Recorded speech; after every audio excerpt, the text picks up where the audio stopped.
వామ్మో ఎలచ్చన్ల గంట మోగిచ్చి 2 రోజులు కూడా కాలేదు లపురాగా అప్పుడే పొల్లు పొల్లు పైసలు వరదలై వారుతున్నాయి కదా.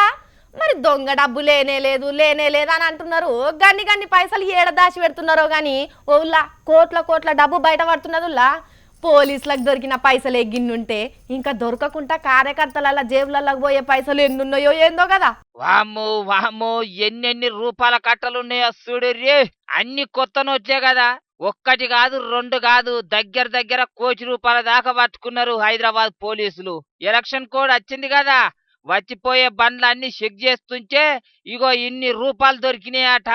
ఇన్ని రూపాయలు ఉన్నాయి గాని వీటికి అస్సలు లెక్కే లేదట. మొత్తం దొంగ డబ్బులేనాట.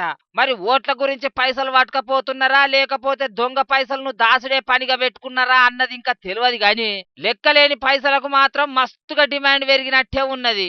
ఇటు ఓట్లు కూడా ఉన్నాయి కదా, ఇసొంటి దొంగ సొమ్మును బాగానే అడుగుతున్నారట లీడర్లు. మరి ఇట్లా మన కంటికి కనిపించని పోలీసులకు దొరకని పైసలు ఎన్ని ఉన్నాయో గాని పైసలన్నీ లెక్కకొస్తాయని నోట్ల రద్దు చేస్తే గీ పైసలన్నీ ఎట్ల లెక్కలకెళ్ళి తప్పినాయి. పెద్ద నోట్లుంటే అవినీతి ఇంకింత పెద్దగా అవుతుందని పెద్ద నోట్లను రద్దు చేసిర్రు కదా, ఇంకింత పెద్దగా అవినీతి కార్యక్రమాలు నడుస్తున్నాయి అన్నట్టు.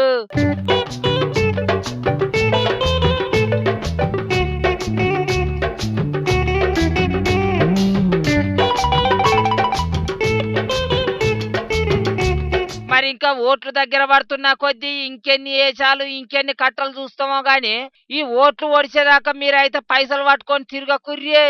ఎందుకంటే దొంగ సొమ్ము దొంగ బాటెంబడే పోతుంది గాని నాకేం కాదని పెళ్లి పైసలో భూములు కొనే పైసలో పట్టుకొని తిరుగుతుంటే పోలీసులు పట్టుకున్నాడు ఖాయమాట.